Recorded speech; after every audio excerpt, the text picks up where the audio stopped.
Oğul senin dünya iyinin günündün, Edimin edimle dinletin için. Allah'tan eder geçer ödümdün, Yolunu yağtırdır dinletin için. Hakkım kudretlerim anlaşım için. Allah'tan eder geçer ödümdün, Yolunu yağtırdır dinletin için. Hakkım kudretlerim anlaşım için.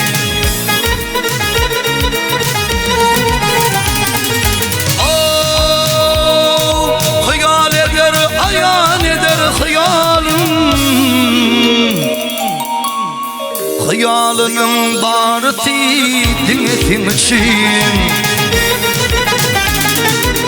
Geçe cefa çeker bildim adabın unudur yılı vuruşum için.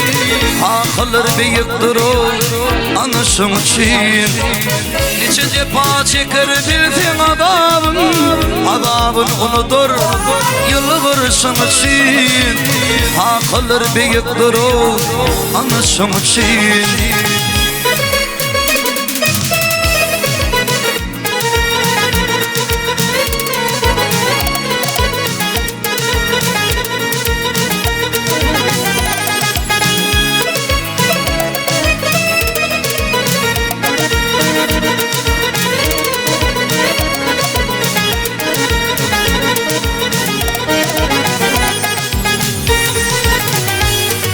Bağlam diyer, çağam diyer mıdama, Senin başka mehir yok dey hamala. Kedere hormat koy tel yadama, Ömrünü kül etti demetim için. Hakkını ancıtmadır anışım için. Hakkını hormat koy tel yadama, Ömrünü kül etti demetim için. Hakkını ancıtmadır anışım için.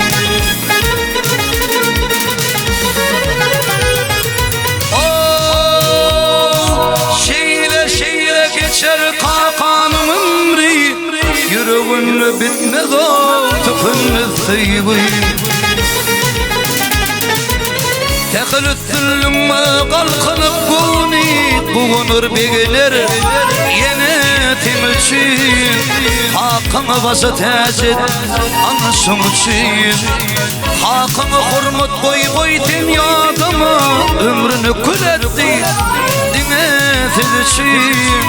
Hakkını ancıtmadır anışım için. Hakları büyüktür o anışım için. Hakkını basa tecid inneşim için.